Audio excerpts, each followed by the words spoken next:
They don't call it Sin City for nothing. Las Vegas is a place where a lot of vices that are illegal elsewhere are perfectly acceptable. It's also a place where organized crime enjoyed a safe haven for close to 40 years. In fact, without the mob, the Sin City we know today might never have come to be. 3, 2, 1, fire.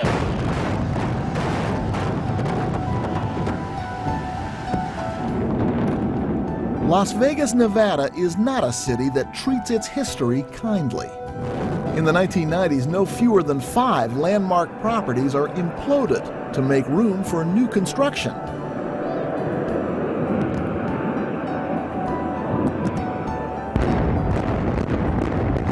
But no matter how many buildings are reduced to rubble, Las Vegas cannot erase the memory of the men who helped create this city. Far from civic heroes, these are men with nicknames like Bugsy or the Ant. Men who sealed business deals with a handshake, but sometimes settled grudges with a gun, a knife, or a bat. We're not going to implode any of our history. We're not going to hide any of it. We're proud of it, and that's the wonderful thing about Las Vegas. That's what makes us different, the fact that we are different from anybody else. Good morning, Your Honor. How are you, Chair? Las Vegas Mayor Oscar Goodman isn't afraid to dredge up the ghosts of mob history in his city. During a 35-year career as a criminal attorney, Goodman defended many suspected mobsters, from Meyer Lansky to Tony Spilotro, one of the men the movie Casino is based on. What is it with you? All of a sudden you try to tell me what to do all the time. I'm not trying to tell you what to do, but you're way out of line, Nick. What are you doing? Where's your head? Goodman says most of his clients weren't just good fellas, they were good people.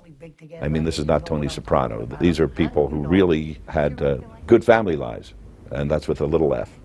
They went home, they took care of their family business, and took care of their kids and their wives, and they really were contributing members to our community. The mob's reign in Vegas spans only about 40 years, but in that time the city underwent a remarkable transformation. From a sleepy town on the edge of a desert to a bustling metropolis full of neon and excitement. Such dramatic change can only happen with vision and lots of money. And both arrive in the 1940s in the form of a New York gangster named Benjamin Siegel. He envisioned that this would be a mecca for gambling and for entertainment and for fine food. And it takes a visionary in order to see the potential of that in a raw desert. Siegel is part of the East Coast mob, affiliated with Meyer Lansky and Charles Lucky Luciano. He's sent to Los Angeles in the 30s to oversee West Coast operations and finds the lifestyle to his liking. Handsome and smooth, Siegel befriends actors and dates Hollywood starlets. But he has a dark side, prone to violence and psychotic outbreaks, earning him the nickname Bugsy. The idea was that he had bugs in his head, that he was nuts, and he took great umbrage at that. His name was Ben, and he'd take Ben or Benny, but he sure didn't like to be called Bugsy. He might hurt you if you called him that. Hal Rothman, a history professor at UNLV and the author of Neon Metropolis, says Siegel's early vision for Las Vegas still resonates today. Instead of seeing sawdust-floored casinos with prospectors in them, what he saw was Monte Carlo and Havana in the desert. What he saw was a place where he could be legal, where you could set up casinos and you could have high-level entertainment, and you could be chic and you could be cool and you could be classy. With mob backing, Siegel begins construction on a hotel casino named the Flamingo. But almost immediately the project runs into trouble. There are construction delays, cost overruns, and a big loss at the tables on opening night. By the time the Flamingo does turn a profit, it's too late to save Bugsy. On June 20th, 1947, while visiting Los Angeles, he is shot in the back of the head. The gunman is never found, but the culprit is clear. Within minutes of him being shot, before news reports or anything were out about it, 3 men walked into the Flamingo and said, "We're in charge now. We're the new management team."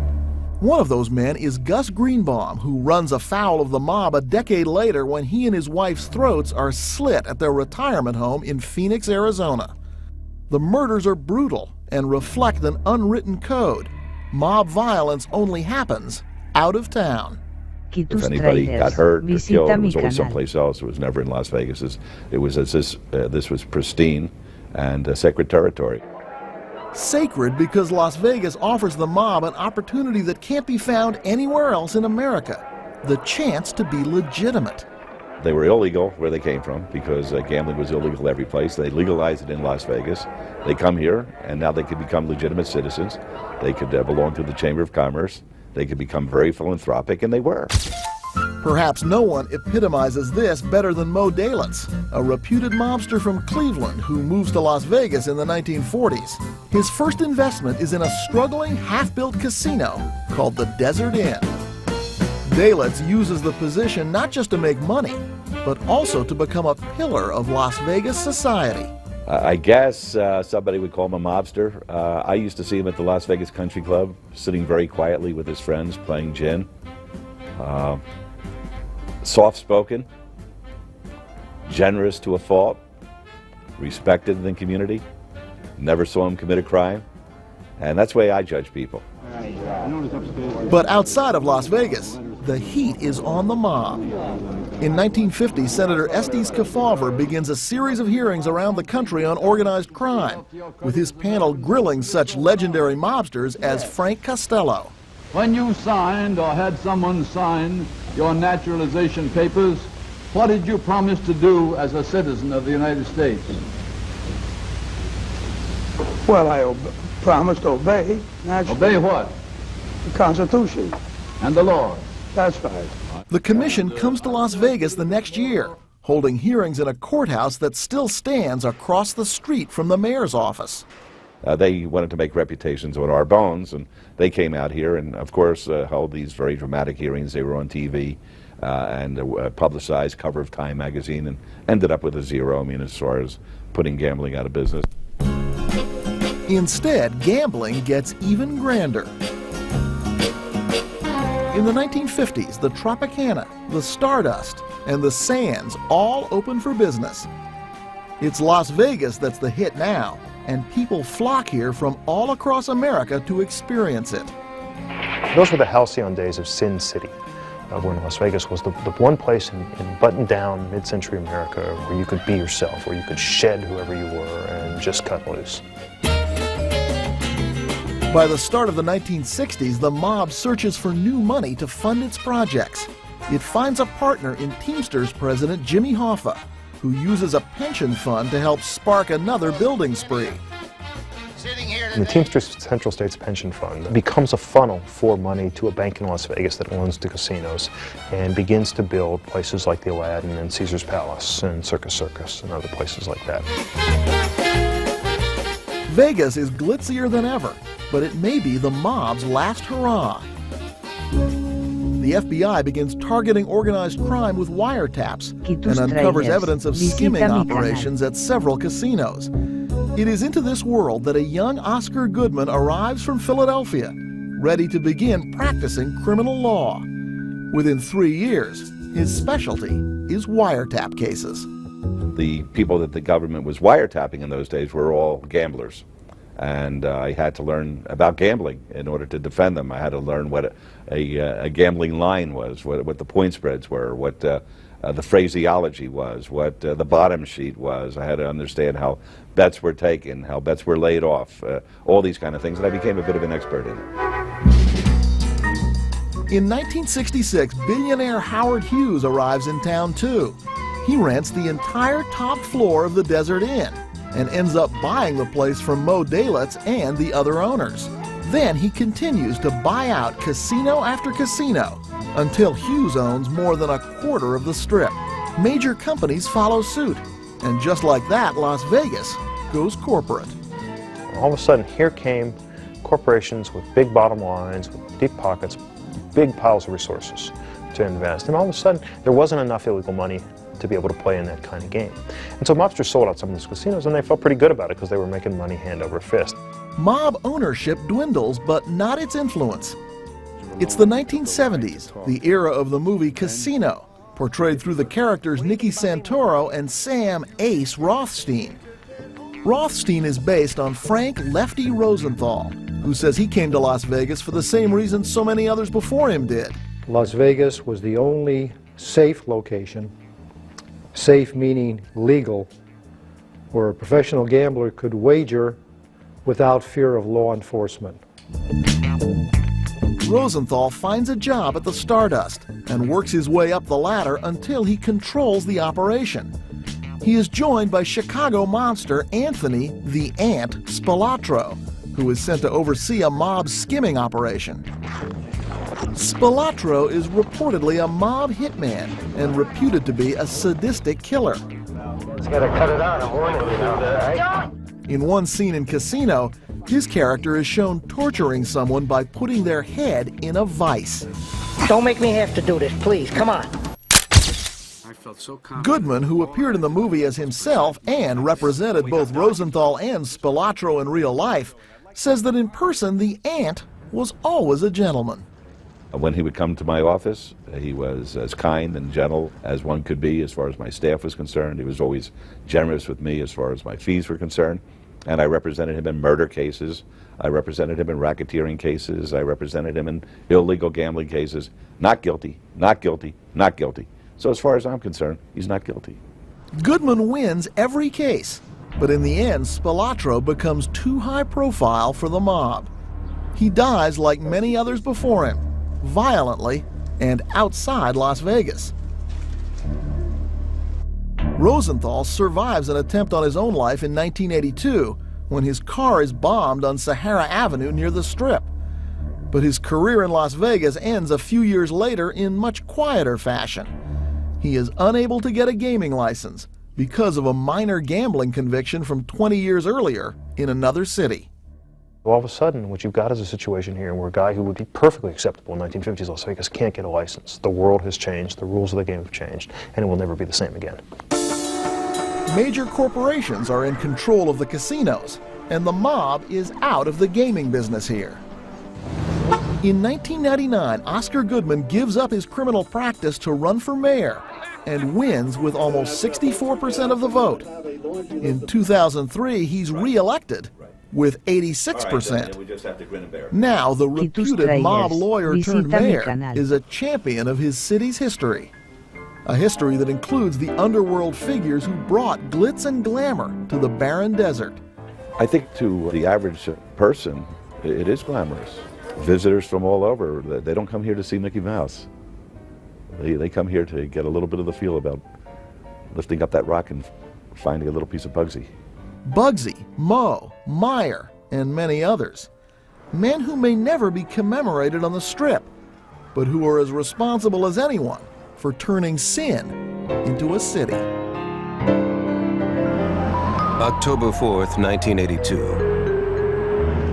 Frank Lefty Rosenthal finishes dinner at a Las Vegas restaurant and heads out to his black Cadillac. He said, I put the key in the car and the engine started, but I looked up and I saw flames coming out from the windshield. In seconds, fire engulfs him. And then suddenly, the whole car blew up.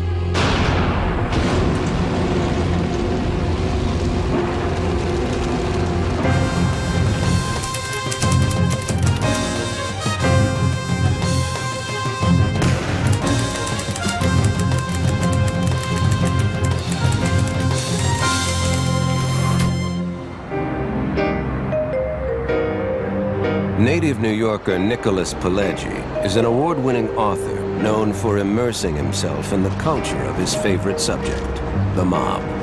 The subject was a familiar one to Pileggi, who was born in 1933 and raised in the Bensonhurst section of Brooklyn. Bensonhurst was to the mob what the Vatican is to Roman Catholics. And I think it was very helpful when I became a journalist to have had that experience.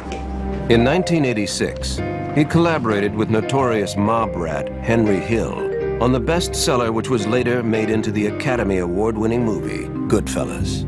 Following the film's success, Pileggi started researching another project on the mob.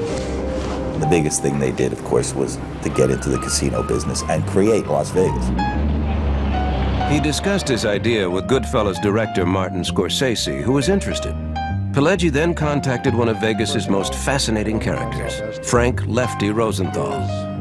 Rosenthal, however, didn't want to talk. And Lefty explained to him, he said, look, I don't care if there's a book done on Las Vegas. It's of no interest to me. But when Lefty found out the book would be made into a movie by Martin Scorsese, with some of the members of the cast of Goodfellas, he changed his tune. He loved Bob De Niro in Goodfellas.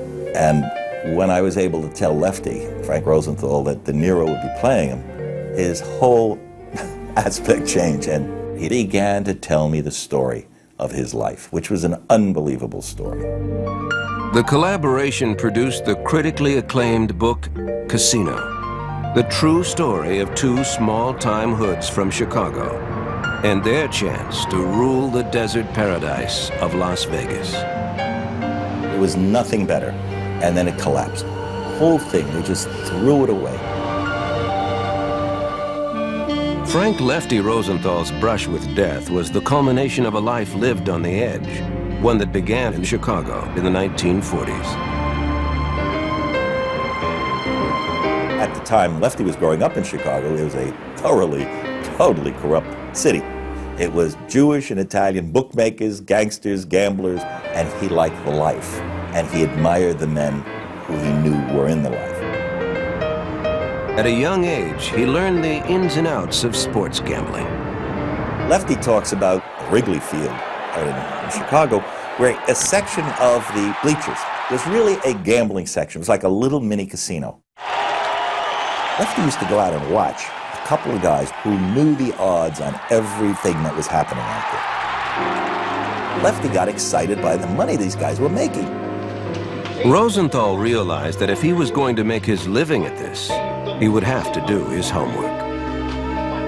Lefty never bet for pleasure. He never bet. It was a business to him, and looked at it professionally. He understood the odds. He had been gathering the data, and the last thing he wanted to believe in was luck.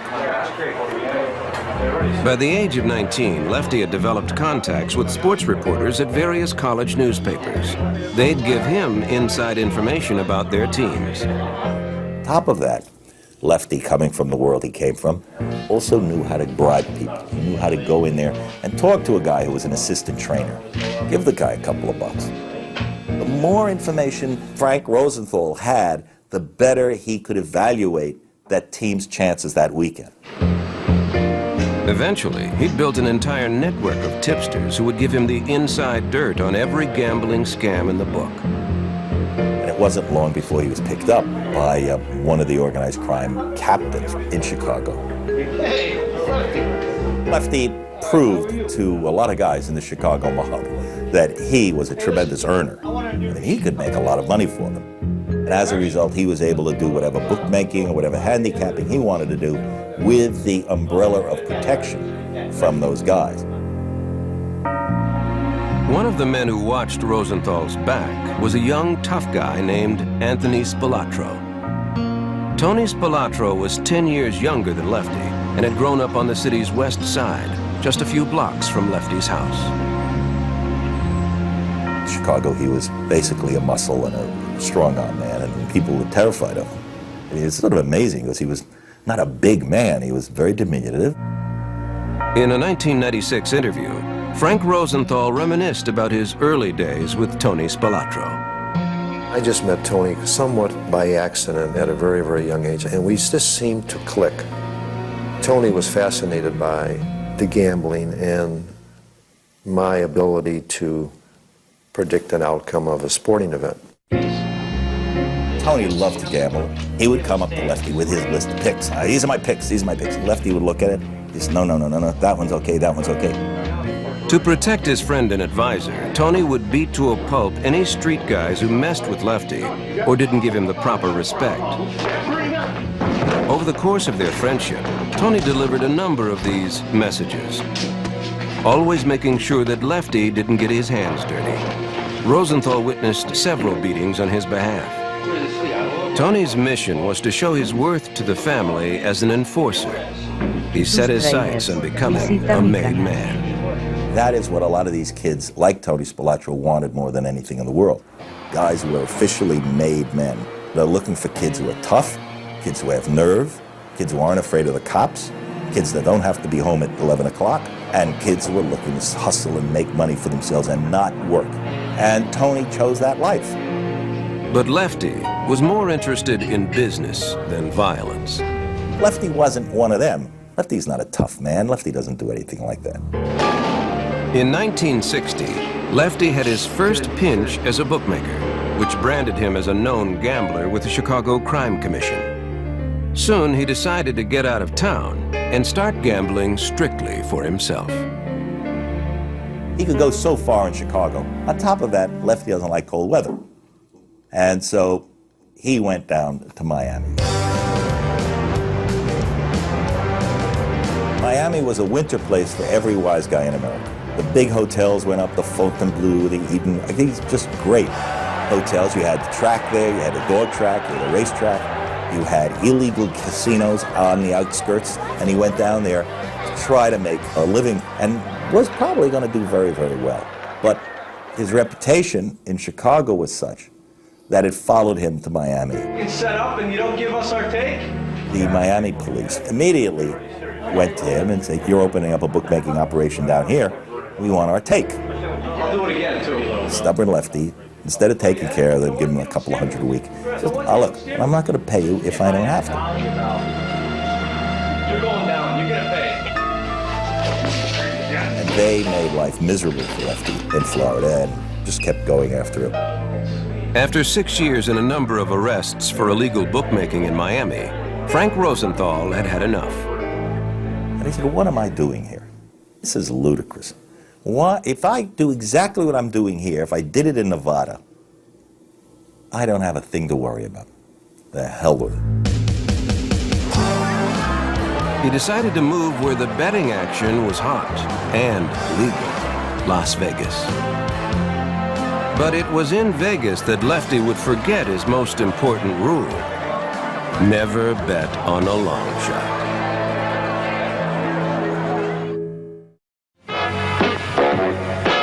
Las Vegas in the late 60s is a land of plenty. Set in the middle of the vast Mojave Desert, the sun shines in a clear blue sky almost every day. By night, it is a town that thrives on glitter and glamour. Bright lights, beautiful women, fancy cars. A town full of money, a place where anything goes. No visit is complete without experiencing this dazzling downtown area. It is a dream come true for Frank Lefty Rosenthal, who arrives in Vegas from Miami in 1967, hoping for a fresh start. Lefty was attracted to Vegas, and a lot of people are attracted to Vegas, because it's sort of the ultimate American city. You'll go there to start a new life. It's a kind of morality car wash. When you get there, you're clean and new. Lefty thrives, quickly making himself a rich man. His handicapping abilities keep him on top of the Vegas game. Betting strictly for himself against the biggest bookmakers in the country, during the football season, he wins every Monday night game but one. People soon take notice. His success is phenomenal. He's very well known and he's highly regarded, and he's probably as happy as he could possibly be, except I think he's sort of lonely. Enter 31-year-old Jerry McGee. Jerry was a Las Vegas girl. She had been around the block a couple of times, as they used to say. She was looking to get out of that life. They meet in the Tropicana, where Jerry has been working as a dancer, and Lefty falls hard. She was just a fascinating, great woman. Truly beautiful. Had been a dancer. Had even done topless stuff in Vegas at the time. And whatever she had in personality, it suited him. Jerry is one of the best-known hustlers in town. She had been a chip hustler, which means you'd be with a guy and he'd be with you, and you know, you'd grab some of his $100 chips or $1,000 chips and put them in your purse. It was part of what he did for you to be with him. She had a number of would call friends at that point in her life. For her, a guy like Frank Rosenthal is the ultimate score, and initially she treats him like one of her suckers. So the weight of Jerry's heart was clearly money, but he didn't care. What he wanted to do was marry her. I think he was just so attracted to her. I don't think he had ever been that turned on by anybody before. And she didn't know about whether she wanted to be married, so he had to put aside for her. I suspect it was about $2 million that she would have the key for. With the money in the bank, Jerry gives in. On May 1st, 1969, Frank and Jerry are married in front of 500 guests at a lavish wedding at Caesar's Palace. The irony is that this is a guy who never believed in luck, never believed in long shots. He married the biggest long shot there was. Along with her hustling past, Jerry is known to drink to excess. She did have a drinking problem, no question about that.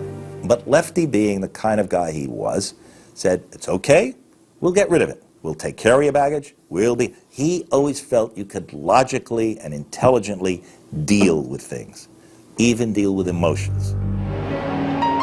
He has his wife, and he's making a fortune as a freelance gambler. But the long days are starting to get to the 41-year-old Lefty.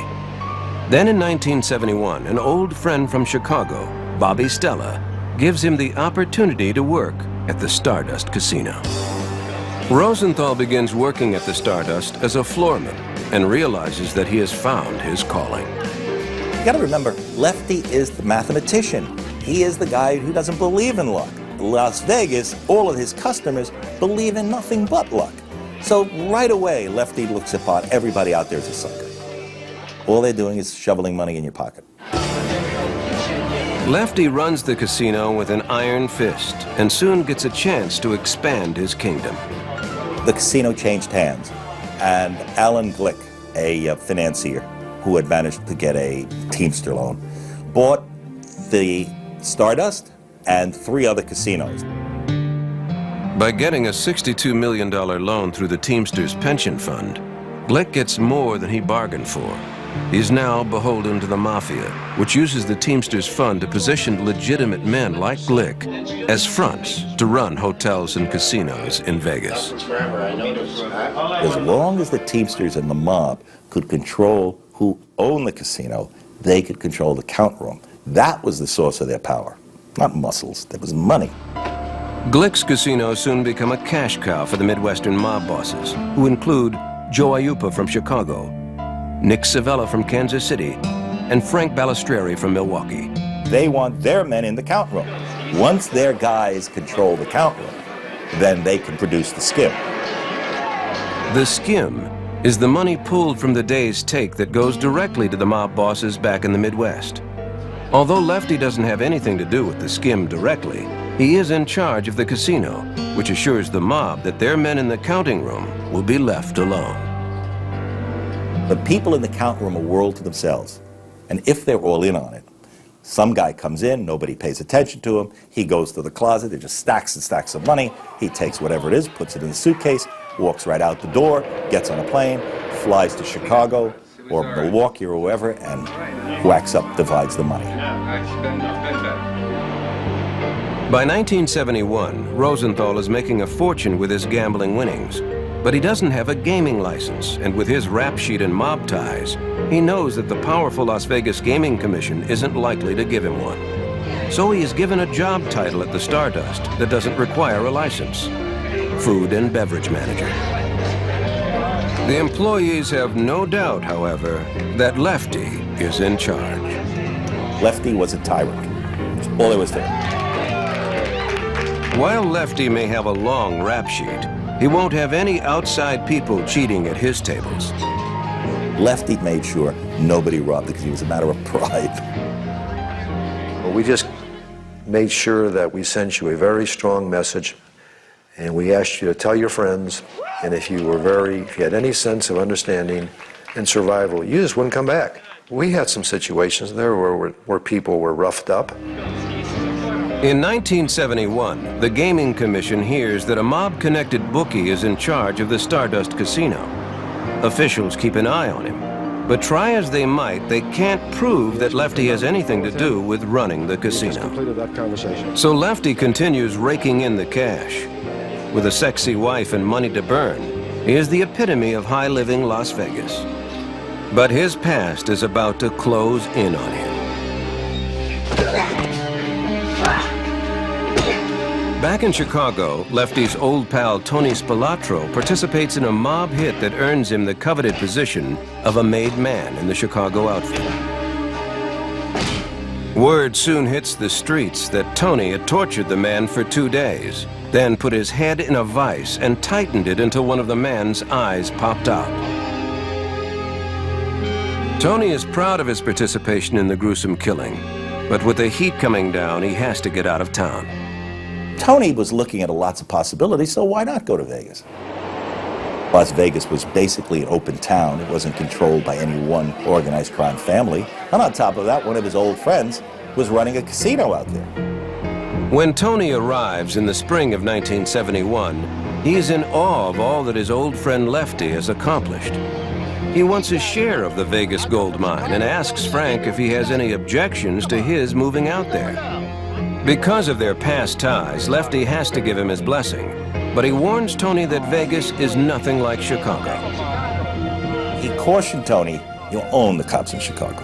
The cops in Vegas are not Easterners. They're basically cowboys. They're gunslingers. If anyone stepped out of line, Las Vegas cops in those days would pick you up and they'd dig a hole in the desert and they'd bury you. But Tony doesn't care. He wants a piece of the action, and there's nothing Frank can say to change his mind. Tony loved to gamble, and there was a great possibility of making a good career for himself and getting away from the heat in Chicago. The exact opposite happened. The heat followed him. Trouble of a different kind would soon engulf Lefty Rosenthal's Vegas paradise. In 1971, Lefty Rosenthal is at the top of his game. He is running the Stardust Casino and living in a $1 million home with his ex-showgirl wife. For years, Vegas has been a relatively quiet place. The mob has been making so much money with their bookmaking, loan sharking, and casino skimming that they want to keep the town free of violence. The last thing they need is extra scrutiny from law enforcement, and they certainly don't want to scare away the tourists. There was a lot of money. Everybody was splitting money. There was no problem. And it was going very smoothly. And the mob wanted to keep it that way. Who wants to mess around with a gold mine? The mob has established rules that there are to be no shootings or car bombs. Sanctioned murders must take place away from Vegas.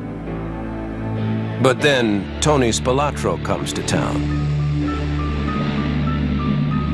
Tony sees that there's money to be made by applying his muscle. He starts shaking down bookmakers and pimps. If they don't pay, they wind up dead. Okay. Spilotro also starts his own burglary ring, which includes his younger brother, Michael. They steal millions in jewelry from private homes with the help of tipsters around town.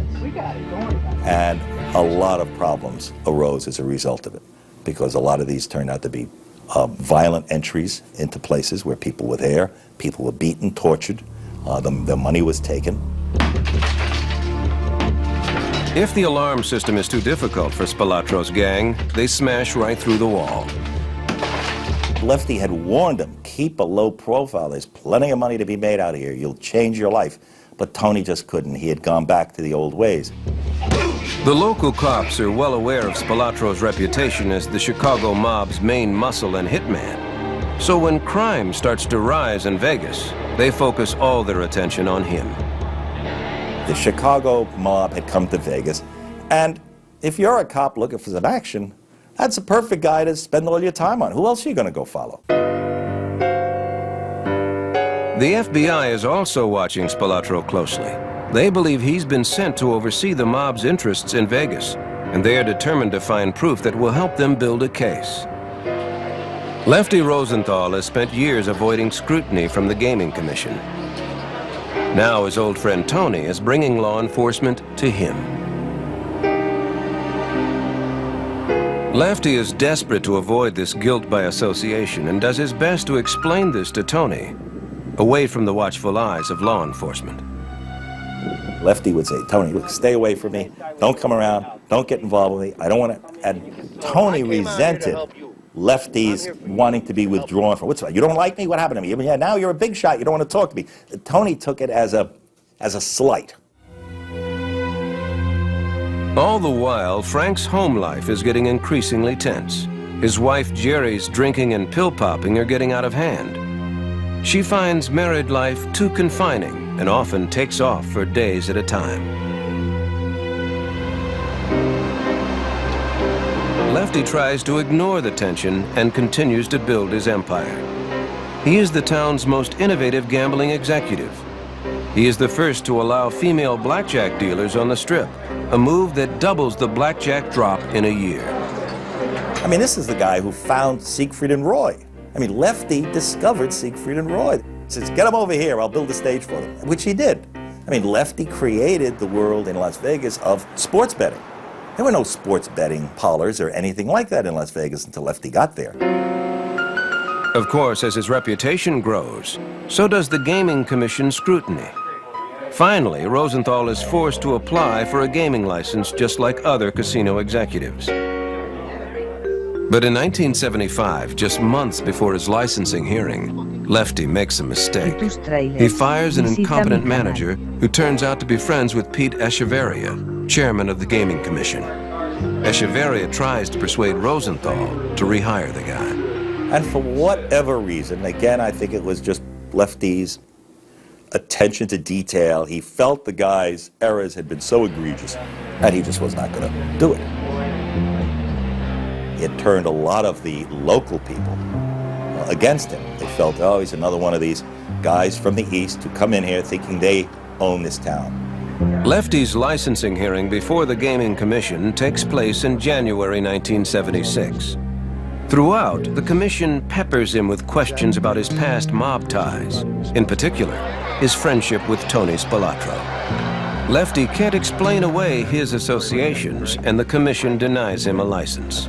Rosenthal is devastated.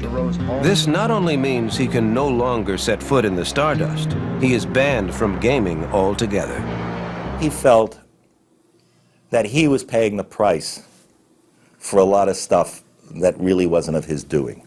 When violence became, in fact, a part of life, there were accusations made against Tony, and anything Tony did within that state was a reflection on Frank Rosenthal. The animosity between the two of them is rising to a dangerous level. You never knew what Tony might do. He could just snap. And maybe the next day he'd be sorry he did what he did, but you might be dead.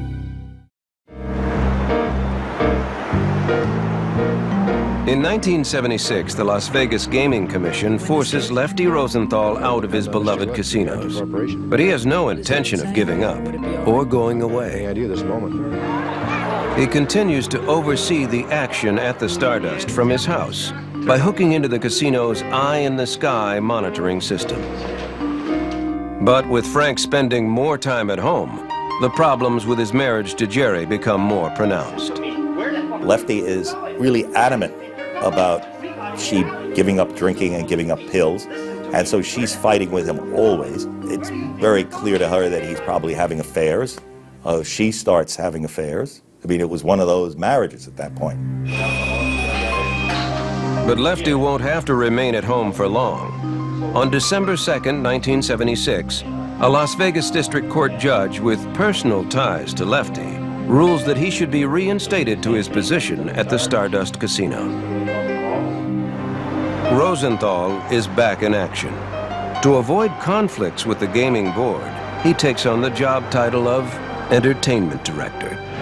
Tonight, live, the all-new Frank Rosenthal Show! One of his new responsibilities is hosting a local television talk show to promote the hotel. Now, Lefty goes against his own code and abandons his low profile. I think he really liked it, and I think being the Johnny Carson of Las Vegas, and having everybody, Muhammad Ali, Frank Sinatra, anybody who came to Vegas would go on his television show. Why did you trust this guy? But the damage his celebrity causes with his old mob buddies back in the Midwest is immeasurable. The Chicago mob knew him as a handicapper and a gambler. They would have preferred if Lefty was under the radar screen. I mean, did he have to be on television? He's just calling attention to everything.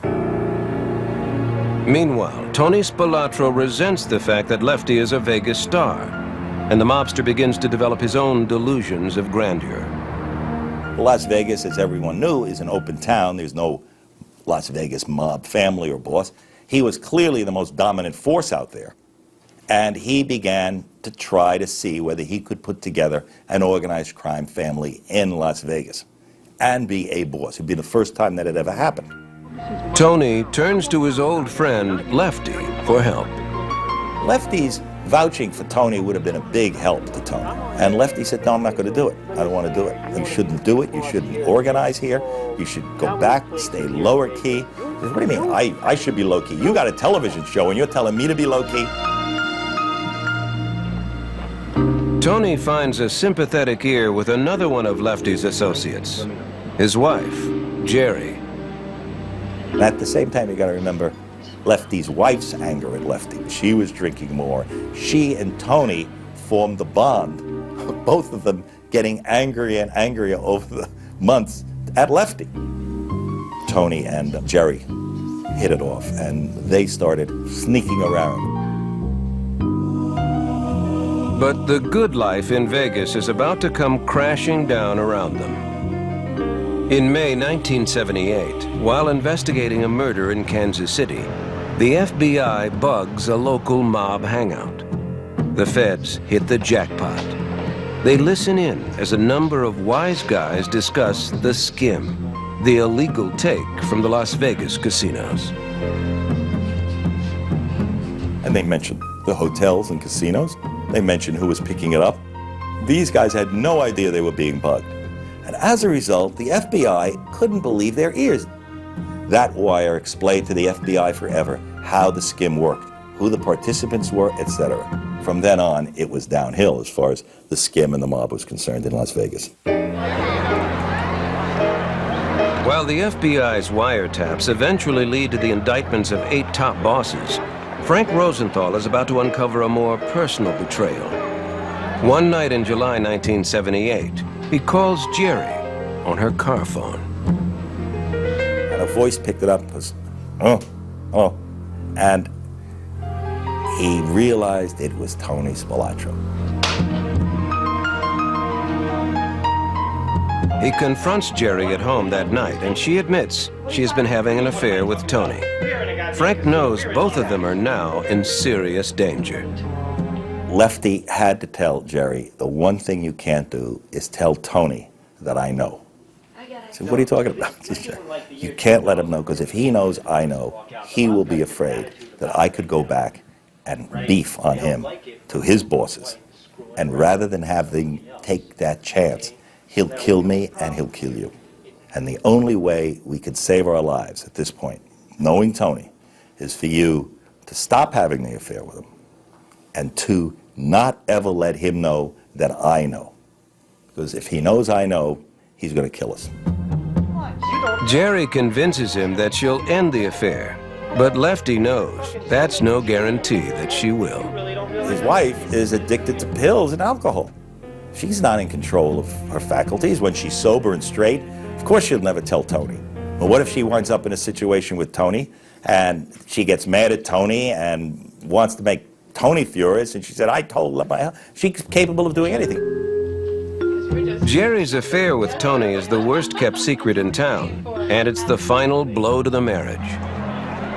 Lefty at that point was so disgusted with her and so angry at her that he was looking to divorce her anyway. She wanted the divorce. She would leave him in a minute, but she wanted the millions of dollars he had put in that safety deposit box for her. Eventually, just for peace, he did give her the money, and she did take off. Jerry leaves Vegas behind in the fall of 1980. In just a few short years since his arrival in Vegas, Tony Spilotro has managed to turn Lefty's desert utopia into a living hell, and it's not over yet. In June 1979, one of Tony's own gang, Sal Romano, agrees to turn on his old friend in exchange for immunity. To do so, he plans a jewel heist sting with the feds. FBI agents set up surveillance across the street from the jewelry store Tony's gang plans to rob. Nobody is slippery enough to be able to stay out from under an indictment forever. And I think that's what happened to Tony. On July 4th, 1981, Spilotro and the members of his gang are caught and arrested as they try to rob the jewelry store. For the first time, the FBI feels they have a solid case against Tony, who is eventually freed on a $180,000 bond. Lefty Rosenthal is now a marked man. He's feuding with hitman Tony Spilotro just as 8 mob bosses are about to go on trial for skimming money from Las Vegas casinos. Despite his standing with the mob as a top earner, Lefty Rosenthal simply knows too much, and the mob could decide to take him out at any moment. Mr. Balustrade, what is your date of birth, please? It's none of your business. The most dangerous time in a mob situation is before a trial, when huge bosses are on trial, and you know something that could put them in jail. Now, you might not be a government witness. You may not even be on the witness list that the government gives to the defense attorneys. But, as somebody said, why take a chance? Anyone at that point who the mob guys felt were vulnerable, they decided to eliminate. 1982. The FBI has uncovered the mob's casino skimming operation. Lefty Rosenthal's marriage has fallen apart, and his life is in danger. Top mob bosses are about to go on trial for skimming money from the casinos of Las Vegas. No one is safe from their wrath. And Lefty is still feuding with the volatile Tony Spilotro. With a guy like Tony, you're always concerned, especially if you had such an intimate relationship with him, and if he perceived that you had something to do with his downfall, even unintentionally, you don't want to be that person. And Lefty clearly had made an enemy of Tony. October 4th, 1982. Rosenthal finishes dinner at Marie Callender's restaurant. He walks out to his 1981 Cadillac Eldorado.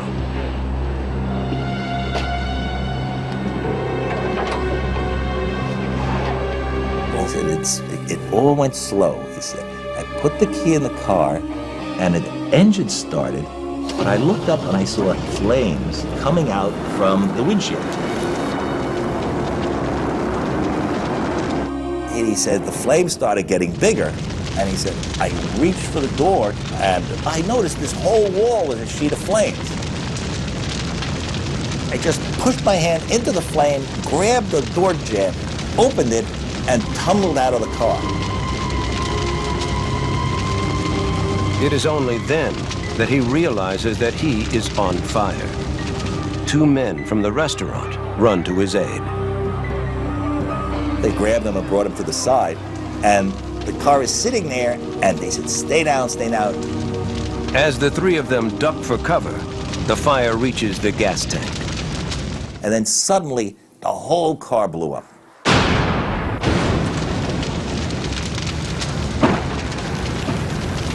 The blast is so intense, it blows out the windows of the restaurant across the street. The only thing that saves Lefty, the 1981 Eldorado Cadillac, has a steel floor plate under the driver's seat that shields him from the bomb's initial explosion. I've never talked to a man who actually got blown up in a car. They were all dead. A couple of people have commented it's just amazing that, it was pure luck that Cadillac had put that plate under the seat that year. And the one thing Lefty never believed in is the thing that wound up saving his life, pure luck. The FBI sees the attack as a chance to lure Rosenthal into the witness protection program if he agrees to testify against his associates. But Lefty refuses. There's Lefty walking around with a bandage on his head. I mean, he actually survived a car bombing. So it was very clear that somebody was trying to kill him. And he still said, I don't know anything. In fact, Frank doesn't know for sure who planted the car bomb. But the FBI points the finger at Tony Spilotro. Everybody seemed to feel that it was Tony's goodbye to Lefty, that he had been so angered by him that one of the guys who Tony knows went off and put a bomb on the Lefty's car to kill him. Lefty was lucky. He survived. Tony, Jerry, and the mob paradise of Las Vegas share a different fate.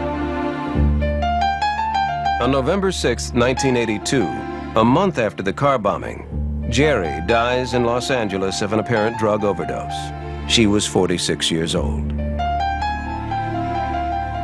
Lefty, I think, to this day still loves her. I mean, loves the Jerry before the drugs and the alcohol. Soon after Jerry's death, the trial of the Midwestern bosses begins. Stardust casino owner Alan Glick receives immunity in exchange for his testimony and proves to be a devastating witness. In addition to exposing the skim at the Stardust, the trial also reveals the mob's control over Vegas. The guilty verdicts and stiff sentences that result from the trial are no surprise.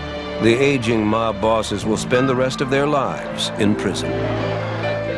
And once you got the mob out of the count room and out of the ownership position, the town went amazingly clean. Tony Spilotro is also indicted. His trial is delayed while he has bypass surgery. He never makes it to the courtroom.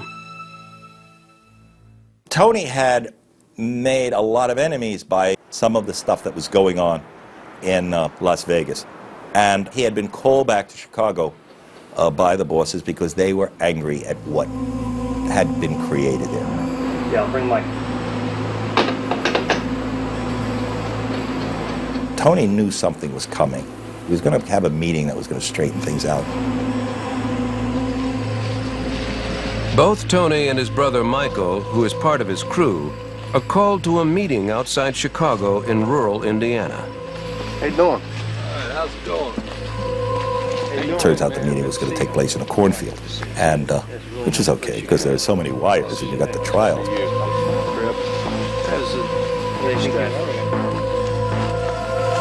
So they go to see these guys, and at some point, one of them hits Tony with the bat. Hits the brother with the bat, and they hold Tony while they killed Michael with the bat. And then threw him into a pre-dug grave. And then they beat Tony to death with the bat and threw him in. 2 weeks later, a farmer finds the bodies. Their faces so badly beaten, it isn't until the FBI lab runs their fingerprints that the men are identified as Tony Spilotro and his brother Michael. The Las Vegas of today bears little trace of the mobsters who built the city, and most of the old-school mystique is gone. When public corporations took these places over, they saw it different. They saw it as a town where you could go with your wife, with your kids, with your family. You build a casino on a theme of some sort. You make it Egyptian. You make it Paris. You make New York, New York. So that's the new Vegas. People show up, people are there, no one knows anyone. So on that level of the old high roller fun place, it's no longer that place. As for Lefty Rosenthal, one of the men who made Vegas, for a short time, a glamorous outlaw oasis in the desert, he now lives in Boca Raton, Florida, where he works as a sports handicapper. It's a living, but it's a long way from paradise. Lefty once hoped to return to Vegas, but in 1988, he was placed in the Gaming Control Board's so-called Black Book of Undesirables, forbidding him to set foot in a casino ever again. Well, I could sneak in. Oh, you didn't know that? I'm capable of wearing a beard and a wig and a mustache, just like anybody else is. I mean, piece of cake. I sneak in and out of Vegas all the time. When Nicholas Pileggi embarked on this story, he was already a mob aficionado. Nonetheless, he was still awed by how much Lefty Rosenthal had won and how much he ultimately lost. In the end, Lefty winds up taking off. Tony's dead. The mob bosses are in prison. I mean, it's an amazing thing because at a certain point, they were on top of the world. They owned it. These guys literally owned Las Vegas. It was paradise. They had paradise. It was nothing better. And then it collapsed. The whole thing, they just threw it away. And it was the last time street guys like Tony and Frank were ever going to be able to take a place like Vegas again. It was over.